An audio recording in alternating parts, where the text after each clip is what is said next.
नमस्कार, आपके साथ हूं मैं राजीव शर्मा। आप देख रहे हैं इंडिया न्यूज और बुलेटिन की शुरुआत इस वक्त की बड़ी खबर के साथ कर लेते हैं, जहां पर जस्टिस यशवंत वर्मा की याचिका खारिज कर दी गई है। सुप्रीम कोर्ट ने जस्टिस वर्मा की याचिका को खारिज कर दिया। कैश केस में जस्टिस वर्मा की याचिका खारिज कर दी गई। वर्मा ने जांच प्रक्रिया की वैधता को ही चुनौती दी थी। जांच समिति ने प्रक्रिया का पालन किया। सुप्रीम कोर्ट ने कहा, जस्टिस वर्मा के घर पर आग लगने के बाद आवाज से बड़ी तादाद में जले हुए नोट मिले थे और इस कैश के बारे में कई सवाल उठे थे। उसके बाद काफी हंगामा भी मचा। जस्टिस वर्मा ने इसके बाद जांच समिति को लेकर एक याचिका दाखिल की, लेकिन सुप्रीम कोर्ट ने याचिका को खारिज कर दिया है। आरके सिंह साहब इस वक्त सुप्रीम कोर्ट के हमारे साथ वरिष्ठ वकील इस वक्त जुड़ गए हैं। आरके सिंह साहब, क्या ये माना जा रहा था, क्या ये तय था कि सुप्रीम कोर्ट ये रुख ले सकता है जस्टिस वर्मा की याचिका पर? और अगर ऐसा ले सकता है, आप लोगों का आकलन था, तो वजहें क्या थी और जस्टिस वर्मा की कितनी मुश्किलें बढ़ रही?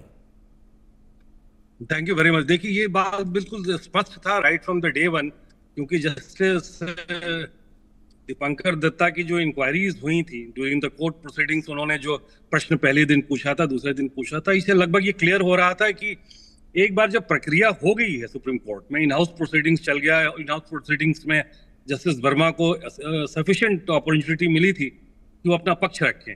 उसके बावजूद उस समय उन्होंने अपना पक्ष नहीं रखा और प्रोसीडिंग्स को ज्वाइन भी किया।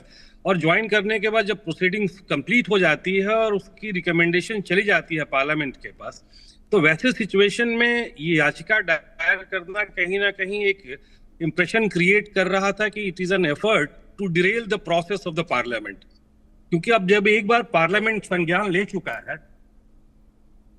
तो वैसे सिचुएशन में अब व्हील को, क्लॉक को दोबारा रिटर्न करना, एंटी क्लॉकवाइज करना सुप्रीम कोर्ट करता नहीं, और राइटफुली उन्होंने रिजेक्ट भी कर दिया, इसमें कहीं कोई दो राय नहीं। जी, वाकई उन्होंने रिजेक्ट भी कर दिया, ये बात आप यहां पर कह रहे हैं। लेकिन जस्टिस वर्मा अब कितनी मुश्किलों में पड़ते हुए आरके सिंह साहब आपको दिखाई दे रहे हैं, क्योंकि दिल्ली हाई कोर्ट के एक और जस्टिस, मैं नाम नहीं लेना चाहूंगा, उनके ऊपर भी आरोप लगे थे और आज क्या स्थिति आप जानते हैं। कितनी मुश्किल में है जस्टिस वर्मा?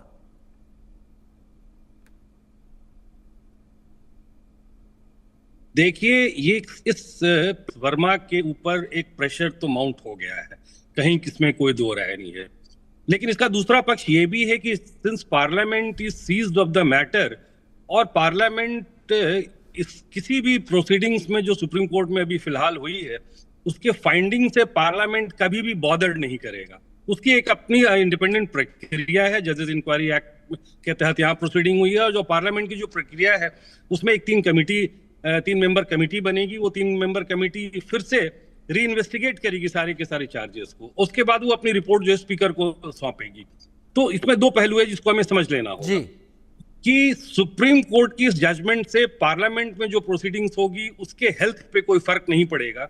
लेकिन हाँ, जस्टिस वर्मा के अगेंस्ट में एक परसेप्शन तो जरूर बन गया कि सुप्रीम कोर्ट ने उनकी बात को नहीं मानी है, और ये ड्यू कोर्स में जस्टिस वर्मा के लिए बहुत हेल्दी होगा, ये मुझे डाउट है।